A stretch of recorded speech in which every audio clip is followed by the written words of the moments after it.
Sabe, para a gente entender de verdade uma tecnologia como o Bitcoin, não adianta só olhar para quando ele apareceu. A gente precisa voltar, e voltar bastante, viu? São décadas de história que, no fundo, prepararam todo o caminho. Então, a grande pergunta que vai guiar a gente aqui é essa: o que foi preciso para inventar um tipo completamente novo de dinheiro? Quais foram os sábios ingredientes, as ideias e até os fracassos que levaram à criação de uma moeda que nasceu para a internet? E olha, a resposta não é nada simples. Não foi uma pessoa só num estalo de genialidade. Na verdade, foi uma busca, uma jornada de quase 30 anos. E quem estava nessa jornada? Uma comunidade inteira, movida por um ideal muito, muito claro. Ok, tudo começa com o sonho do dinheiro digital. O problema que essa galera queria resolver era bem fundamental. Como é que se cria um dinheiro que funciona na internet do mesmo jeito que o dinheiro de papel funciona no nosso bolso? Vamos voltar para os anos 70. Pensa só, a informação estava começando a virar digital, mas o dinheiro? Bom, o dinheiro era quase todo físico, notas, moedas. E aí que está o conflito. Com dinheiro vivo na mão, a privacidade é meio que automática, né? Já no mundo digital, a privacidade virou de repente um problemão a ser resolvido. Então, para sequer sonhar com um dinheiro digital que fosse privado, o primeiro passo era óbvio: encontrar um jeito de ter segredos no mundo online. E é aí que entra a primeira grande peça desse quebra-cabeça. O ano é 1976. Guarda essa data. Isso é décadas, antes de alguém sequer pensar na palavra Bitcoin. E a grande virada de chave foi essa aqui: a criptografia de chave pública. Para entender, é só pensar numa caixa de correio. O endereço dela é público. Qualquer um pode ir lá e colocar uma carta. Mas só quem tem a chave privada consegue abrir e ler o que está dentro. Simples e genial. E isso foi uma revolução. De verdade.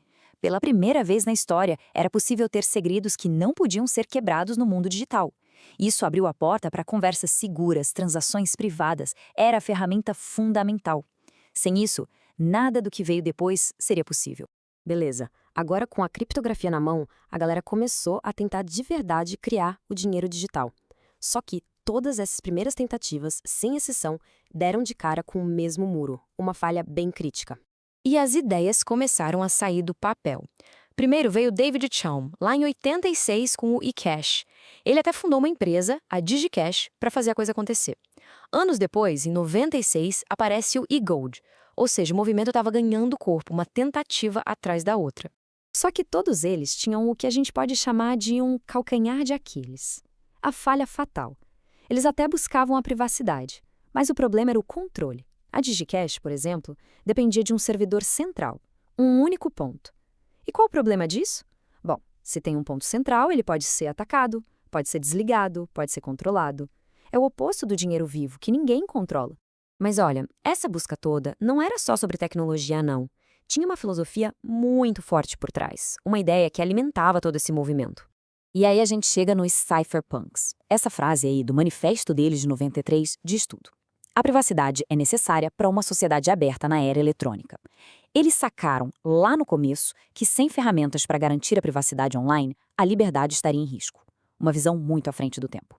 E o mais legal é que eles não ficavam só na teoria, eles metiam a mão na massa, eram construtores. Eles criaram os programas, as ferramentas para comunicação privada, pensaram em como funcionariam as assinaturas digitais e, principalmente, eles batiam na tecla: o dinheiro eletrônico precisa ser descentralizado. Então vamos lá.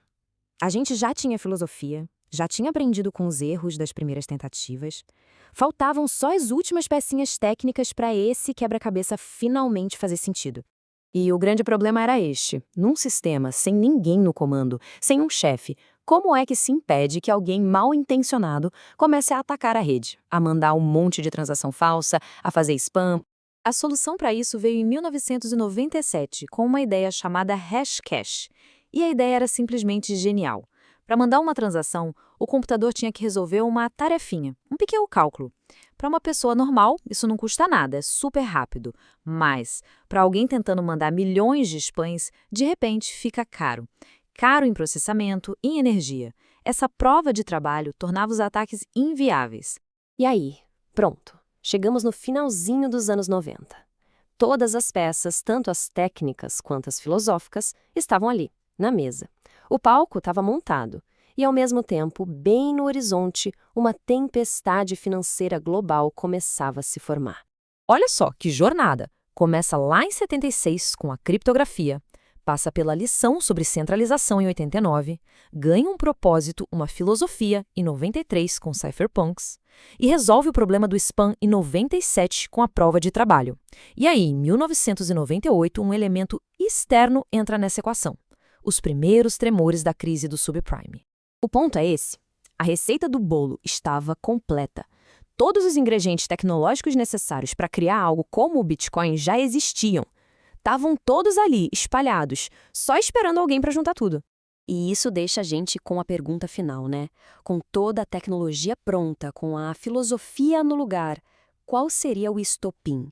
O que precisava acontecer no mundo para que essa ideia não fosse só uma curiosidade, mas uma necessidade?